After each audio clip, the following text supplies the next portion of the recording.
SER Podcast. Yo te cuido el perro, si quieres ir de perreo me quedo solo en casa. Conocidas las últimas noticias, las últimas novedades del Barça y del Real Madrid de cara a esa final del domingo, vamos a charlar con Álvaro Benito para que nos cuente un poquito cómo están las novedades de ese partido. Hola Álvaro, ¿qué tal? Buenas noches. ¿Qué tal, Yago? Buenas noches, ¿cómo estás? ¿Hay ambiente de Supercopa de España? ¿Por ahí se palpa en la ciudad o nada? No, en la ciudad nada. Luego sí, el estadio, la gente pues es futbolera. La gente que va al estadio, pues bueno, va otra mentalidad, van como muy a gozar, ¿no? No tienen a lo mejor ese espíritu crítico que tenemos nosotros para con nuestros equipos, ¿no? Pero luego en la ciudad no hay ni nada que indique que hay fútbol por aquí. Bueno, se ve mucha gente con camisetas de equipos españoles, eso sí. De cara al domingo supongo que el estadio estará completamente lleno. Ahí sí que eso te iba a decir una cosa al hilo de lo que me estabas diciendo tú ahora, que es un ambiente mucho más sano, y quiero que se me explique en el que total. Tú animas a tu equipo, es como más jovial, hay menos, iba a decir odio, pero es que es verdad, es que hay menos odio. Sí, digamos que también, claro, tienen la oportunidad de ver a su equipo y jugadores favoritos pues una vez al año prácticamente y van a disfrutar, ¿no? Bueno, nosotros tenemos también otra idiosincrasia, otra cultura futbolística, mucho más, y entonces somos mucho más críticos, ¿no? En España hay más crispación en los campos. Sin duda. Sin lugar a dudas. No debería haber tanta, fíjate lo que te digo, deberíamos tomarnos el deporte como lo que es, una competición. Siempre ya sabemos que los chicos pues obviamente intentan hacer lo mejor posible, que hay buenas rachas, hay malas rachas, y que el deporte es así. Lo que pasa es que, bueno, que nosotros siempre magnificamos todo para lo bueno y para lo malo. Creo que también el fútbol tiene esa parte de condicionante social que está muy adherido a lo que es el fútbol, por lo menos en nuestro país. Firmo debajo de lo que has dicho, estoy completamente de acuerdo. Ahora te preguntaré por el rollo Simeone y Vinicius, pero analizando el partido de ayer, el derbi madrileño, es cierto, el Madrid se llevó el partido, pero a mí el Atlético de Madrid me gustó más que el Real Madrid. Sí, el partido sorprendió en cuanto al desarrollo del mismo, ¿no? Porque no sé si por ese gol de Valverde recién empezado el partido, pero el Real Madrid defendió muy bajo. Y no es que defendiera bien, precisamente. Yo creo que no es un equipo diseñado para defender bajo, porque no tienes seguramente las herramientas, no estás habituado, no. Bueno, el equipo además para poder hacer daño luego, si quieres replegarte y salir en transición, si es la idea, pues necesitas un poquito más de altura, ¿no? En el bloque para poder ser dañino en las transiciones y robas. Pero el equipo se echó muy atrás y la verdad que concedió mucho, ¿no? Y le costó construir. Yo vi al equipo está un poco cansado, fíjate lo que te digo, también al Atleti luego, pero sí, al final del partido estaban los dos equipos tocados, ¿eh? Sí, pero yo vi como que faltaba frescura en todo, en el juego, en la recuperación, en la construcción, en el 1 contra 1. También es cierto que no vamos a poner la excusa típica, pero el campo está un poco pesado, no está bien. De hecho, he tenido oportunidad de hablar con gente de cuerpos técnicos de los equipos de aquí y todos hablaban un poquito del campo también, de que influye el cambio de temperatura. Bueno, pues eso hizo que viéramos un partido con un ritmo bajo y que el Real Madrid realmente pues estuviera sin la pelota prácticamente todo el partido. ¿Crees que era importante para Xabi Alonso y para el Real Madrid sobre todo quitarse de encima el partido en el que el Atlético de Madrid le pasa por encima, que lo tenía evidentemente el jugador y el entrenador, que siempre estamos diciendo, ¿no? Desde parece que los últimos partidos de esta temporada, Xabi Alonso se la juega, el domingo se la va a volver a jugar, porque ya sabes cómo somos. Pero ¿crees que psicológicamente también era importante el no perder ayer con el Atlético de Madrid, donde se venía? Bueno, sobre todo porque es una semifinal de Supercopa. No por el resultado anterior. Al final, el resultado anterior tuviste un día malo. Recién comenzaba el proyecto para mí. Ahí fue el primer día donde a lo mejor te diste cuenta que había muchas cosas que mejorar, que el Atleti tuvo un día muy bueno. Pero lo de ayer yo creo que es otra historia, ¿no? Una competición corta donde hay un título a 2 partidos. Era importante por el hecho de estar en la final y optar al título, ¿no? Y bueno, está claro que a todos les hubiese gustado hacerlo con mejores sensaciones, pero aquí lo primero es ganar. y luego hablamos ya del juego. El incidente Simeone-Vinicius. ¿A ti qué te pareció todo lo que pasó en el campo? Hay gente que dice, eso es fútbol y hay que entenderlo como tal. Hay otros que dicen no se puede sobrepasar algunas líneas de normas, vamos a llamar, no escritas. Mi pensamiento también viendo desde fuera y empatizando también con cómo he sido futbolista y sé que a veces pues estás en un momento ahí de exaltación y de frustración por momentos se te puede escapar cualquier comportamiento, ¿sabes? Se te puede escapar el control, digamos, el control de las emociones. No es fácil, pero bueno, creo que lo difícil en este caso es controlar las emociones. Todos en un momento dado en nuestra vida, en el fútbol, pues nos hubiese gustado decirle algo a alguien, ¿no? Y si vas perdiendo, no sé, si te han dado una patada, yo qué sé, si te pican, pero yo pienso que el control de las emociones pues debe imperar. A partir de esta premisa, que pues no sé quién empezó, realmente no me interesa tampoco demasiado, pero sí pienso, y que se me entienda bien lo que voy a decir, que el entrenador está en una posición, para mí, de más altura y debe tener mucho más control de la situación que los futbolistas. Que no estoy exculpando a los futbolistas, pero que si uno de los dos se equivoca, debe ser el futbolista. El entrenador creo que tiene que estar un paso por encima de todas estas situaciones de piques de campo, que entre futbolistas sucede y es más o menos natural, pues también, y lo aceptamos como tal, ¿no? Siempre que la cosa no se pase de madre, sí, pues lo aceptamos como tal, porque todo el mundo sabe lo que es el fútbol y que en un momento dado pues te puedes tener un pique, un roce, lo que sea, ¿no? Pero yo creo que los entrenadores sí deben tener un poquito más de control, sin que me parezca todo nada del otro mundo, pero bueno, yo creo que si se evita, mejor.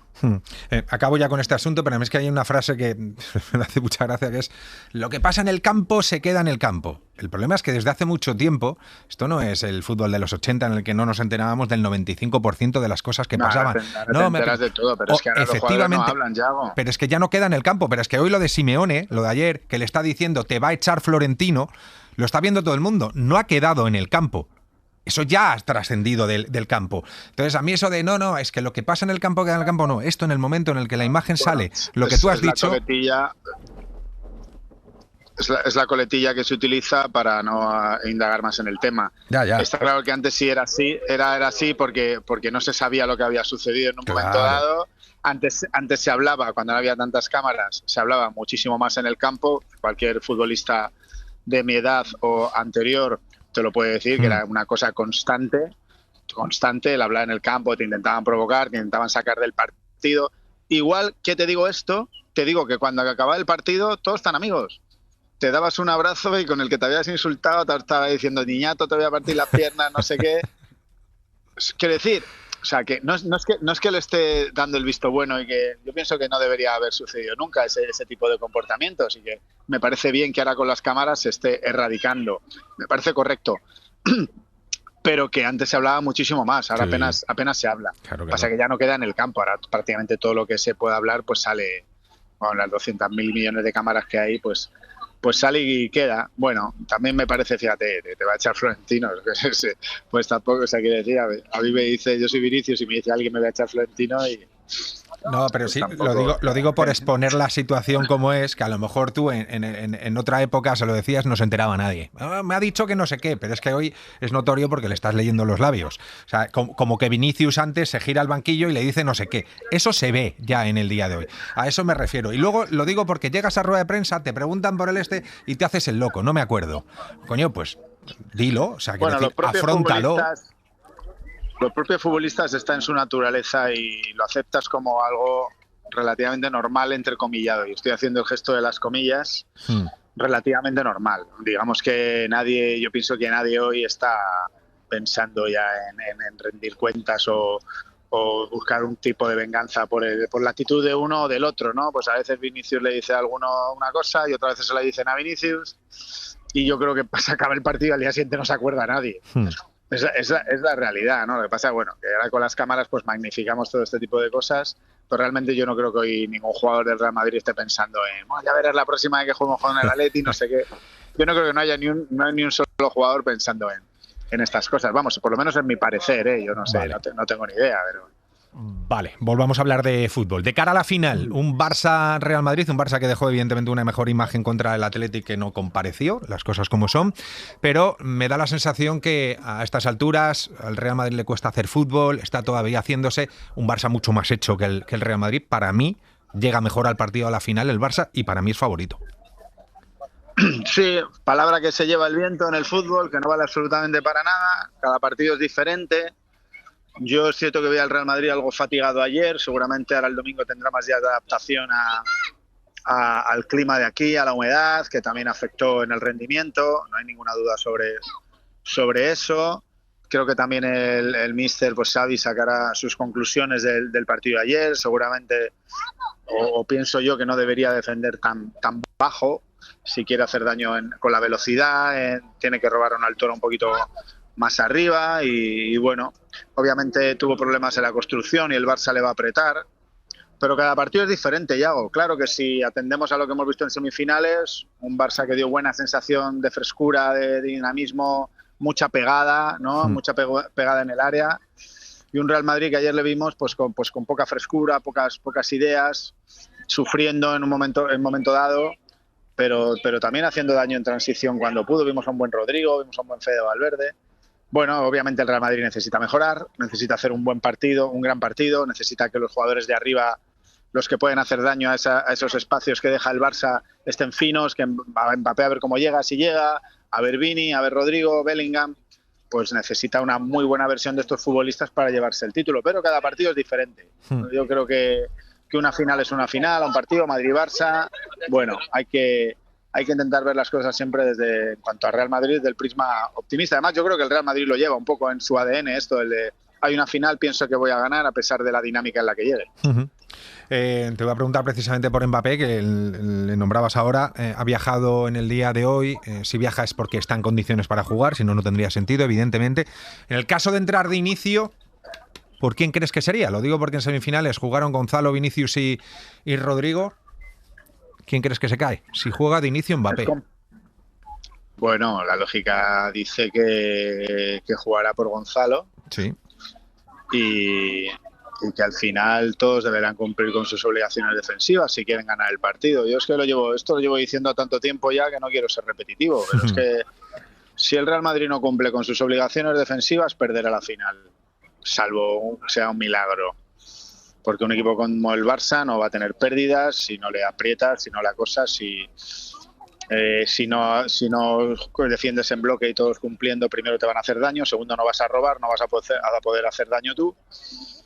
Y bueno, pues obviamente todos estos condicionantes lo sabe Xavi, que estaba diciendo, bueno, si meto a Gonzalo en la ecuación, tengo un jugador que me trabaja mucho más que el resto, pero es que el resto lo debe hacer, claro, los otros son mejores jugadores, vamos a ver. A día de hoy, sin duda. Claro, es que son los mejores del mundo, es que Mbappé, que Vinicius, que Rodrigo ahora que está volviendo a su versión, es un jugadorazo, pues claro, hay que ponerlo. Lo único que es que tienen, si quieren ganar la final que quieren, pues tendrán que cumplir con las obligaciones defensivas, si no va a estar mucho más difícil. Pero bueno, vamos a ver qué Madrid vemos. Yo soy de los que piensa, y esto lo he dicho todo el año, que contra los rivales de tu nivel, y el Barça es uno de ellos, y el Madrid obviamente la Liga se la va a jugar con el Barça, la Supercopa se la va a jugar con el Barça, la Copa ya veremos, la Champions se la va a jugar contra equipos de este nivel, Bayern de Múnich, Chelsea, Manchester City, Paris Saint-Germain, Barça, etcétera, ¿no? Si no cumples con tus obligaciones defensivas y no eres un equipo solidario, está muerto. A mí es prácticamente imposible que tengas éxito contra los equipos que son igual de buenos que tú y que sí lo cumplen. Entonces, bueno, pues hasta ahí es mi lectura de lo que está pasando esta temporada con el Real Madrid. Y acabo, Álvaro, ¿cómo es de importante ganar este título a estas alturas de temporada? Y no lo digo por el título en sí, que probablemente es el título más menor que se puede ganar en una temporada natural, pero sino en el momento en el que es. Bueno, es un título que tiene mucho más importancia de lo que parece. Obviamente no te salva una temporada, un equipo grande, ganar la Supercopa. Lo primero que es enfrentamiento directo contra tus máximos rivales. Ya has ganado al Atlético de Madrid, si consigues ganar al Barça supone un golpe moral importantísimo para ti, para el rival. El hecho de ganar un título a estas alturas de temporada te impulsa con todo lo que viene ahora próximamente, que parece que no, pero antes decíamos, no, a partir de marzo se empiezan a decidir los títulos. Yo creo que ya la cosa ha cambiado desde mucho antes, porque entramos en fase eliminatoria de Champions dentro de nada, y yo creo que el golpe anímico, de hecho, bueno, menos la que se celebró que no se celebró aquí, todas las que se han celebrado aquí, el campeón de Supercopa ha sido campeón de Liga. Bueno, obviamente repercute, no es una cosa, digamos, que sea absolutamente vital, pero claro que repercute el hecho de decir, bueno, somos capaces, incluso el Real Madrid, que llega con dudas, ¿no? Llega con dudas en cuanto al juego, de que Xavi todavía no han conseguido implementar su modelo, con muchas bajas, el juego todavía no se ha encontrado. Si aún así consigues competir y llevarte el título, pues será un impulso moral de decir, joder, pues a poco que mejoremos podemos optar a cualquier cosa, ¿no? Yo pienso que tiene más importancia en el aspecto emocional que lo que significa el título en sí. Pero obviamente repercute. Un abrazo, Álvaro. Un abrazo, Yaguete. Ese partido es el domingo en Lleda, esa final de la Supercopa de España entre el Barça y el Real Madrid. Pero mañana tenemos partidos de Liga en Primera División en nuestro país. A las 2 de la tarde se juega el Oviedo Betis, a las 4:15 el Villarreal Alavés, a las 6:30 Girona Osasuna y a las 9 de la noche vaya partido en Mestalla entre el Valencia y el Elche. Chimo Masmano, ¿qué tal? Muy buenas. Hola, muy buenas, Iago. Y es una final a mitad de temporada, ¿eh? Sí, vamos a cerrar la primera vuelta con 3 victorias del Valencia después de 18 partidos. Yo, por muchas vueltas que le demos, el empobrecimiento del Valencia, la mano de Peter Lim, o bien la zarpa de Peter Lim en los últimos tiempos, por muchas vueltas que le dé, otra vez el Valencia, y mira que arrancó Ron Gurley, que era un gurú, casi se parece al apellido, un gurú que nos trajeron este verano y dijo, hemos abandonado ya el modo supervivencia, esto ya es otra cosa, tenemos que dar un paso adelante. Teníamos las buenas sensaciones de la segunda vuelta el año pasado de la mano de Corberán, pero es que se ha ido todo al traste, ha sido una involución tremenda en esta primera vuelta y el Valencia anda metido en problemas, incluso con la figura de Corberán debería estar en entredicho en el mundo del fútbol. Con 3 victorias de 18 partidos y con el equipo en descenso, pues le podría pasar como a Calero en el Levante, como a Paunovic en el Oviedo o a tantos otros entrenadores que están incluso hasta destituidos. Pero bueno, en el Valencia el poder de Corberán es muy fuerte y está muy unido a Singapur, tanto es así que lejos de ponerlo en la picota lo que han hecho es complacerle y pidió a Sadik y para allá, y el Valencia ha sacado dinero del cajón, que hacía mucho tiempo que no sacaba dinero del cajón para gastárselo en un delantero en enero, y ha pagado casi 4 kilos a la Real Sociedad por Sadik, que mañana puede ser la novedad.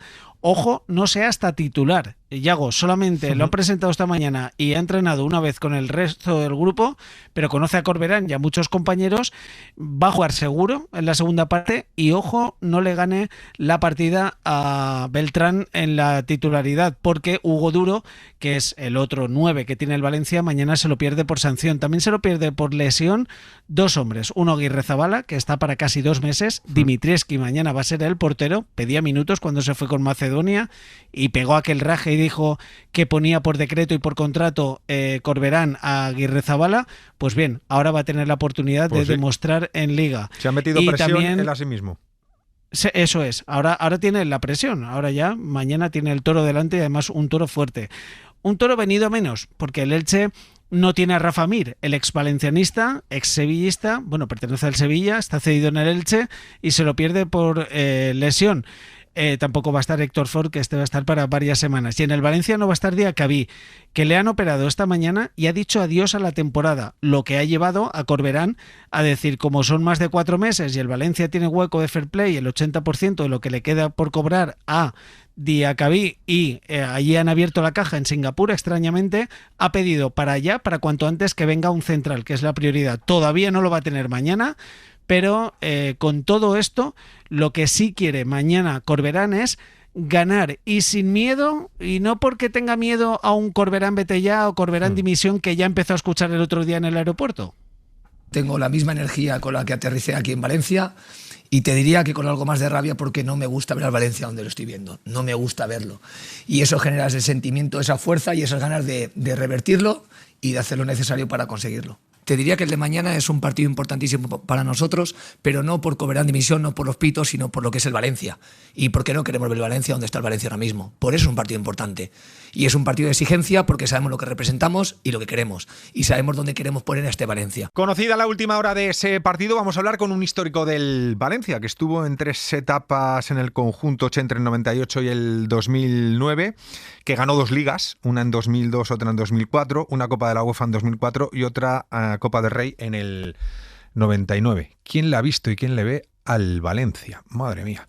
Curro Torres, ¿qué tal? Buenas noches. Hola, ¿qué tal? Buenas noches. ¿Qué tal estás tú? ¿Todo bien? Todo bien, sí. Gracias, la verdad es que bien. Recién llegado de Estonia, donde has estado una temporadita importante, ¿eh?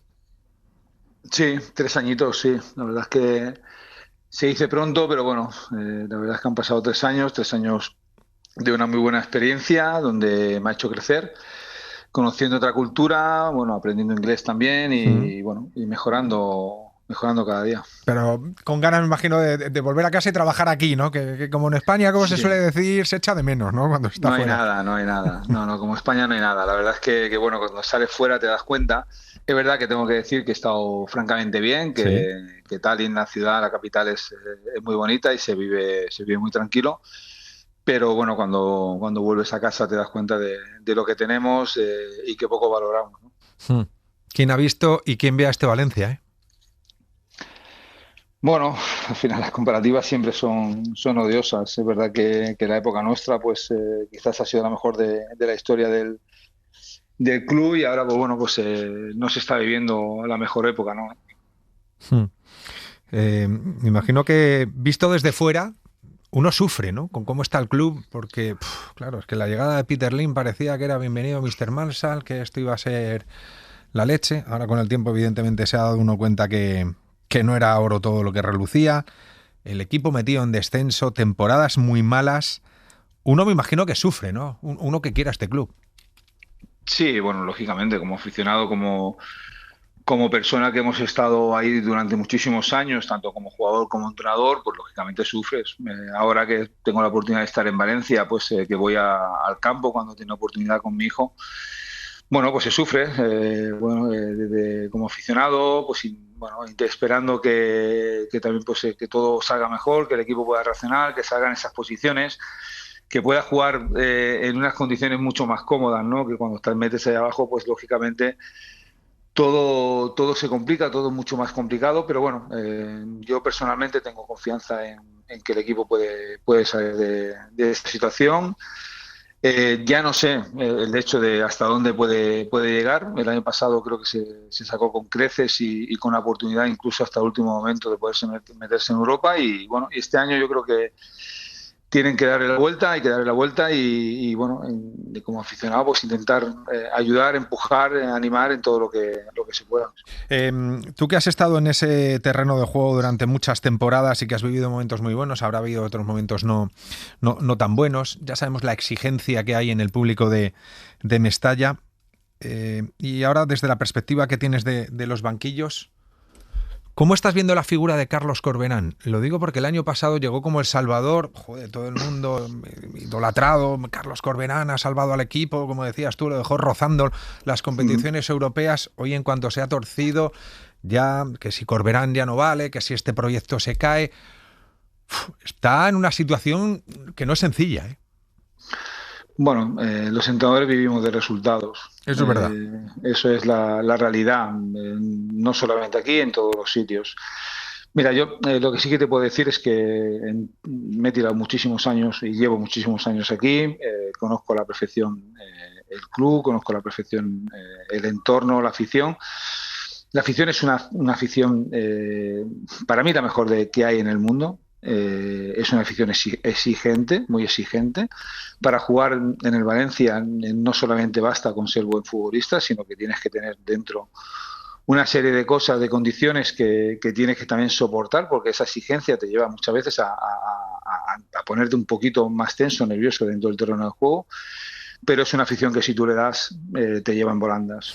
A partir de ahí los entrenadores vivimos de resultados. A mí es un entrenador que creo que tiene cosas muy interesantes, que estoy convencido que lo estará pasando mal, porque sufrimos muchísimo cuando no somos ajenos, ¿no? a cualquier situación.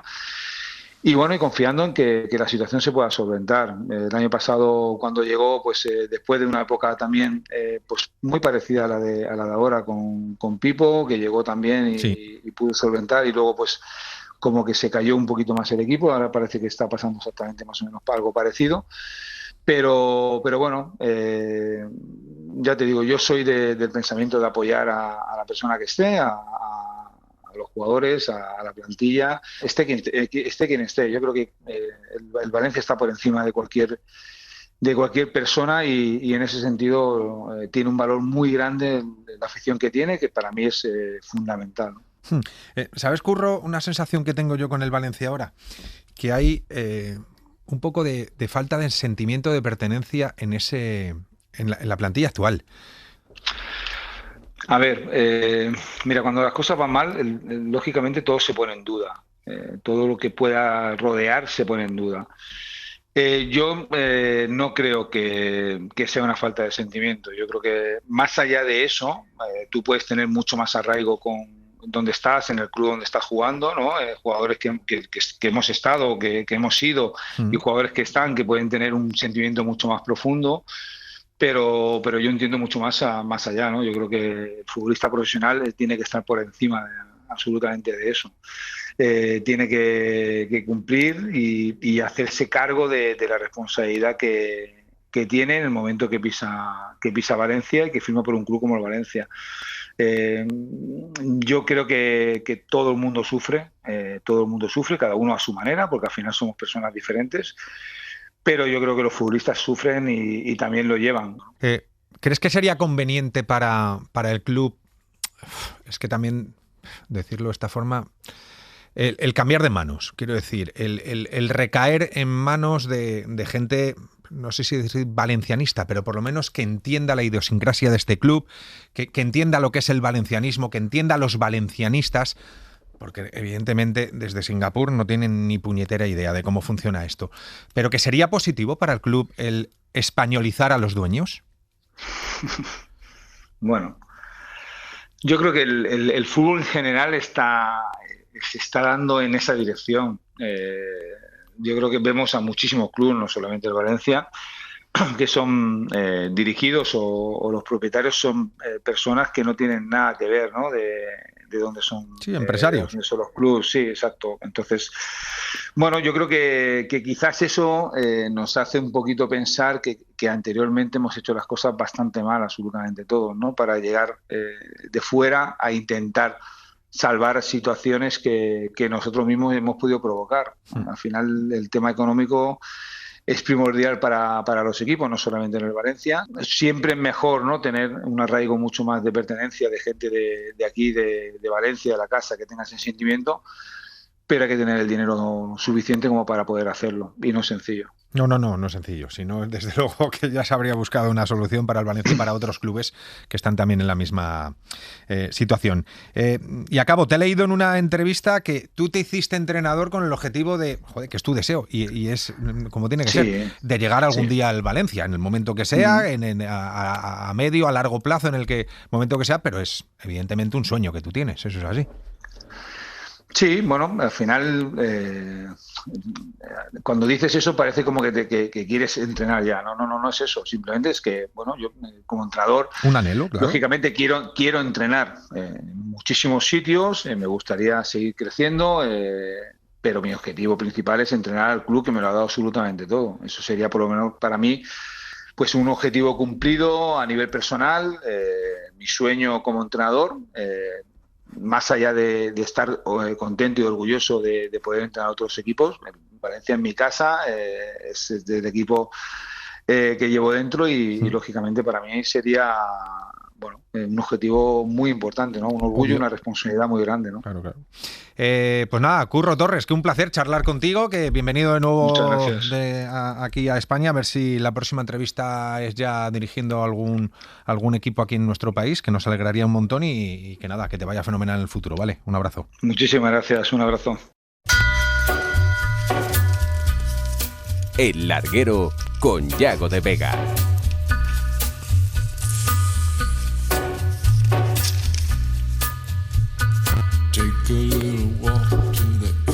Manuel Javois, ¿qué tal? Buenas noches. ¿Qué tal? Buenas noches. Ramón Besa, ¿qué tal? Muy buenas. Muy bien, buenas noches. ¿Qué tal estáis? ¿Qué tal la semana, Manuel? Pues muy bien, en Madrid, con mucho frío, trabajando y bien, entrando ya en la rutina que nos seguirá hasta la primavera. Se echa de menos, ¿eh? Se echa de menos el volver a la rutina, el volver a tu lugar de trabajo, todo ese tipo de cosas de recuperar las rutinitas después de unos días de vacaciones. Yo, se echa desde de luego... menos eso y se echa de más la báscula, Yago. Pero bueno, nosotros teníamos un planning del que ya hablamos antes de irnos de vacaciones, que estábamos sacando para luego poder meter. O sea que no sé cómo ha ido. Ramón, ¿tú lo has llevado bien o no? Sí, estoy muy contento. ¿Bien? Sí, la báscula responde, el cuerpo también, no sé si es pasajero o qué, pero estoy muy contento. Hasta la gente está sorprendida porque me mira y dice, te has adelgazado, que no has comido, que te has encontrado mal, que has tenido no eres católico. Bueno, en el fondo es verdad de que es curioso porque pasamos de un fin de año y de un inicio de año con muchas fiestas. Sí. Ahora la gente dice, hasta Semana Santa no hay ninguna. O sea, pasamos del exceso al defecto. Digo, lo cual es bueno, como dice Manuel, y dices tú, y hago la rutina. Decir, oye, dejémonos de historias y vamos a la rutina laboral, que también tiene su encanto. Pero hasta Semana Santa tampoco es sano, ¿eh? O sea, quiero decir, No. ni tanto ni tan calvo, no puede ser, o sea, tampoco. En fin, os pregunto por la Supercopa. Manuel, sensaciones que te está dejando derbi madrileño. Ahora no os adelantéis, os preguntaré por el tema Simeone-Vinicius.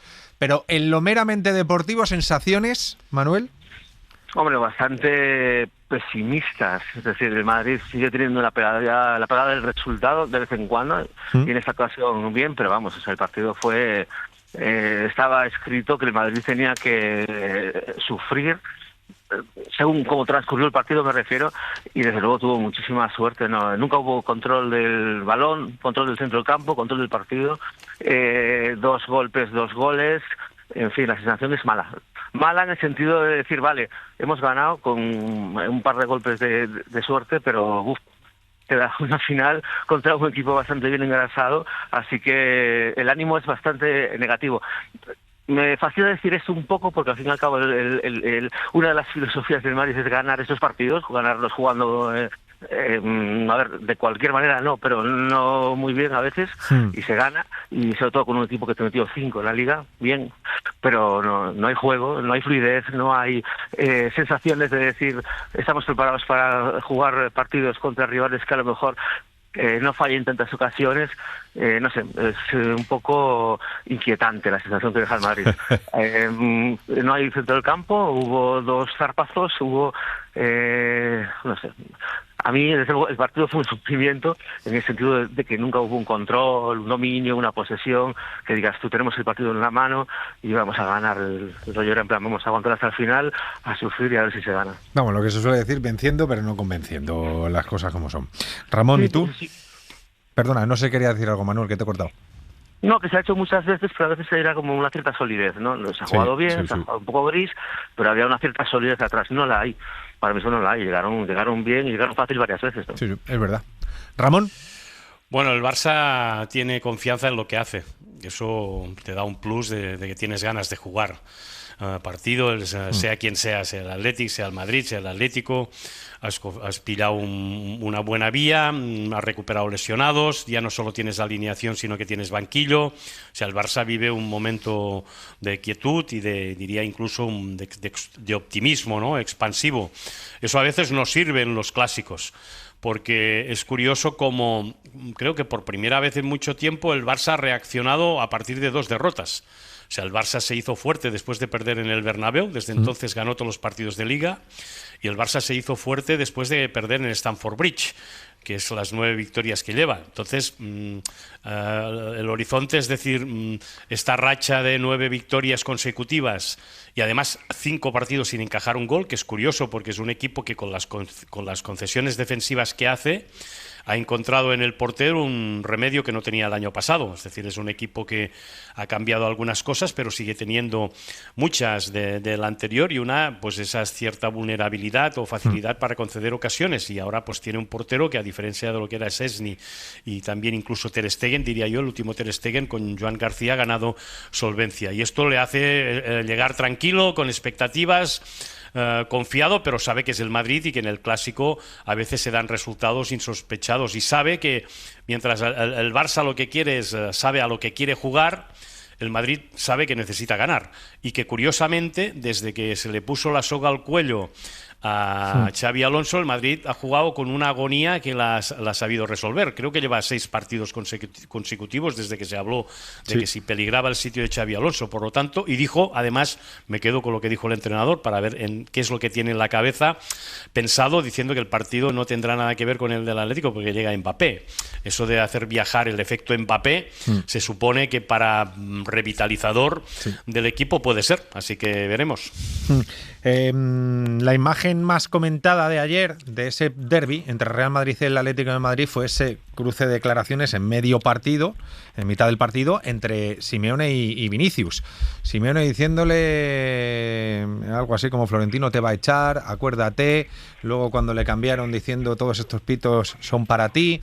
Hoy el Atlético de Madrid, lo hemos comentado en el arranque del programa, y además con Álvaro Benito también, ha emitido un comunicado a través de las redes sociales diciendo que hubo provocación previa en un momento del partido cuando pedía penalti el Atlético de Madrid y se giraba Vinicius al banquillo del Atlético de Madrid y decía algo así: sí, ahora os lo va a pitar. Bueno, dice el Atlético de Madrid que el origen está eso. Pero a vosotros, Manuel, toda esta imagen, todo esto que sucede, ¿os parece que es parte del fútbol? ¿Os parece que es parte de aquello tan famoso que decimos, que también hemos comentado, de lo que pasa en el campo se queda en el campo, o que hay límites que no se deben sobrepasar? Hombre, lo que pasa en el campo se queda en el campo, en los límites del campo, me refiero.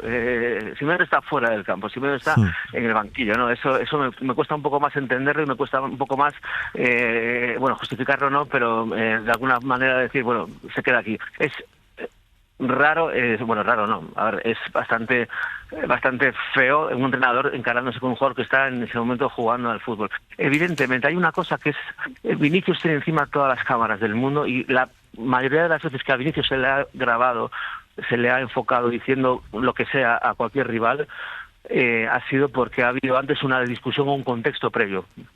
Entonces me cuesta bastante trabajo pensar que esto nace de la nada, o sea, que Simeone de repente empieza a hacer ese tipo de cosas porque sí. Pero también es cierto que estamos muy pendientes de Vinicius y de lo que ocurre con Vinicius. Lo que no había visto, o no sé, un entrenador en la banda sin tener que jugar el balón, sin tener que jugar, sin tener que desmarcarse, sin tener que estar jugando al fútbol, de intentar desequilibrar mentalmente a un jugador que tiene al lado porque juega en la banda, ¿no? Se me hace bastante feo.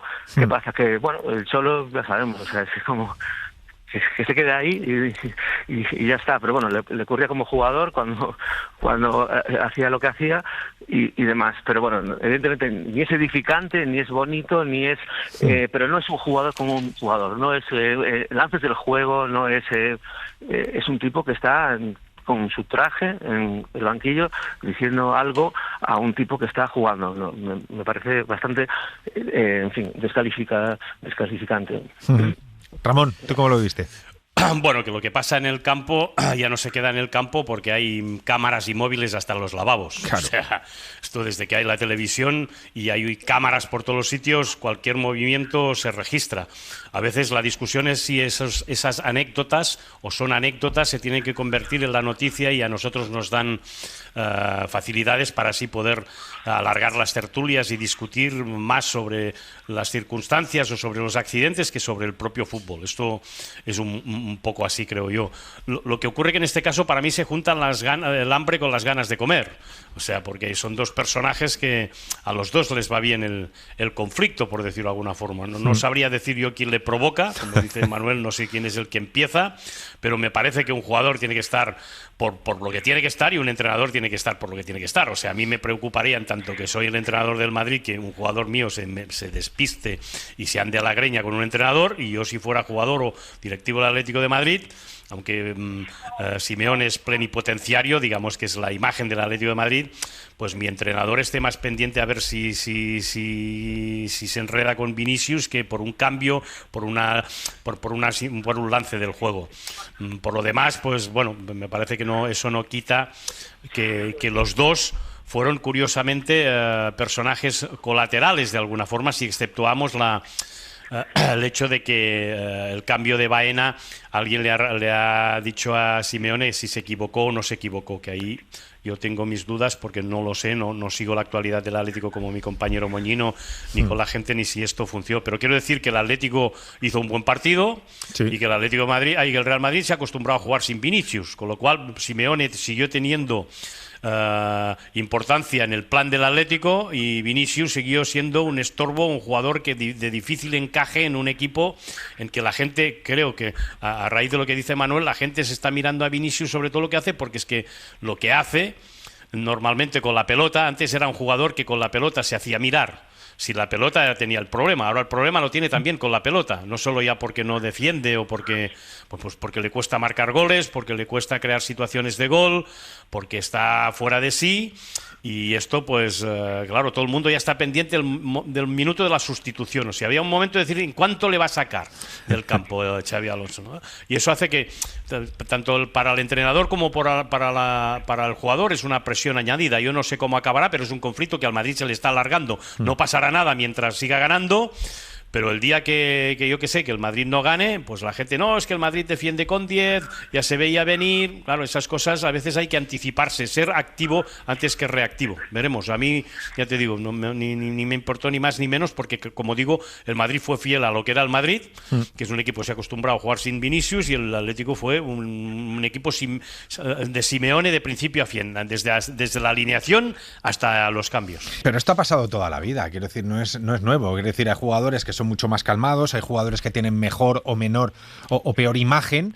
Por ejemplo, John García no es un tío nada polémico, es un tío súper tranquilo, es un chico que podríamos decir un tipo normal, y que lo lleva con esa normalidad. Hay otros que les gusta más el picarse, el entrar en los enfrentamientos. Quiero decir, esto no es nuevo, esto es de toda la vida. De lo que le dice Simeone, y a uno les va mejor que a otros. De las lesiones de Vinicius, por ejemplo. O sea, el Cholo también tendrá que entrenar un poco eso, ¿no? Bueno, el Cholo ya que le vas a cambiar a día de hoy, es imposible. Y a Vinicius, 3/4 de lo mismo. Mira que hemos dicho de Vinicius, no, es un chaval joven que tiene que aprender. Eso lo llevas dentro. Y te puedes controlar, pero al final uno es como es. Mira, pongamos otro ejemplo, Yago y Manuel, en el que yo he vivido en el Barça.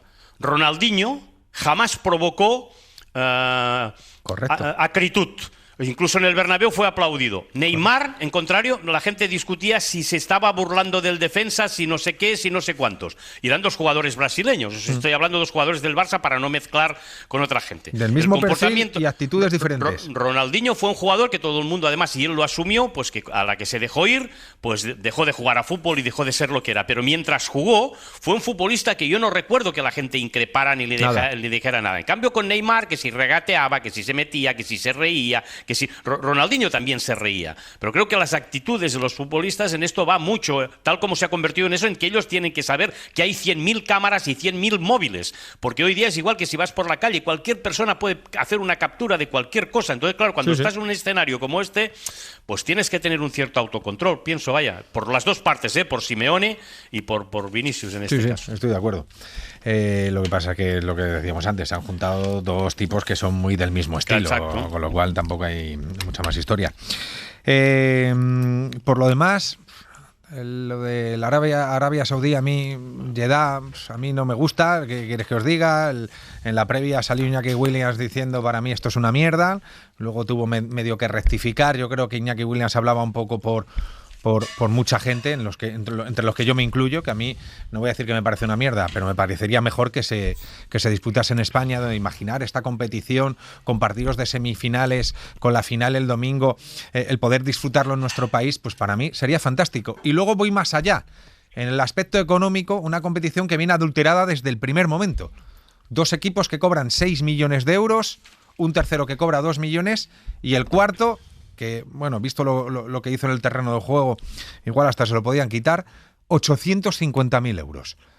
Pues yo qué queréis que os diga. Dejará de interesar cuando la final no sea Madrid y Barcelona. Ya, pero ¿sabes lo que pasa? Que es muy complicado que Madrid o Barça no estén en este torneo tal y como está concebido.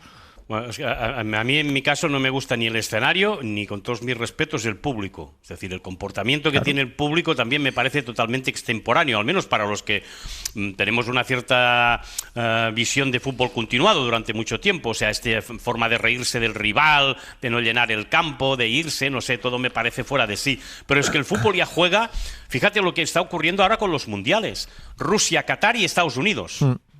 Sí, sí. Y tú dices, el próximo mundial, ¿dónde fue allí? Pues el señor Infantino y el señor Trump, que además se repartieron la medalla de la paz. Sí, sí, aquello fue terrible. Por favor, o sea, ya está, ya es que yo creo que ya huelgan comentarios sobre los bueno, no huelgan, hay que remarcarlo, de decir de que ellos harán lo que quieran, pero yo creo que la crítica periodística, o al menos a la gente que le parece mal, hay que decirlo y hay que repetirlo. A mí me parece, pues no me parece bien, que los demás dirán que son intereses económicos y tal, bueno, hasta que la burbuja se rompa y pase algo en serio, porque esa tendencia inflacionista del dinero por el dinero algún día se acabará, pienso yo, vaya, no creo que sea permanente, y el balón reventará, y el día que el balón reviente luego volverán a jugar los pobres, como había, o sea, en el fondo el fútbol era el deporte más popular porque lo jugaba todo el mundo, de golpe y porrazo llegaron los ricos, se han llevado el balón y ahora lo ponen donde a ellos les parece, cuando lo reviente lo devolverán y volverán a jugar los pobres. Manuel. No, lo hemos hablado mil veces. Además, ¿cómo acabó el Atlético Real Madrid? O sea, los jugadores estaban muertos. Muertos, sí. Porque hay una carga de calendario. Parecía una semifinal de Copa de Europa en mayo o en junio. O sea, una final o un partido del Mundial cuando estamos en verano y los jugadores no pueden más. Pues esto en enero, por la sobrecarga del calendario, por la temperatura, por los viajes, y al final, ¿en qué repercute? Pues en la falta de espectáculo, evidentemente. En fin, queridos, que el domingo es la final y la semana que viene volvemos a charlar. Cuidaos, un abrazo fuerte. Igualmente, Un buenas abrazo, noches. Chao, chao. Para no perderte ningún episodio, síguenos en la aplicación o la web de la SER, Podium Podcast o tu plataforma de audio favorita.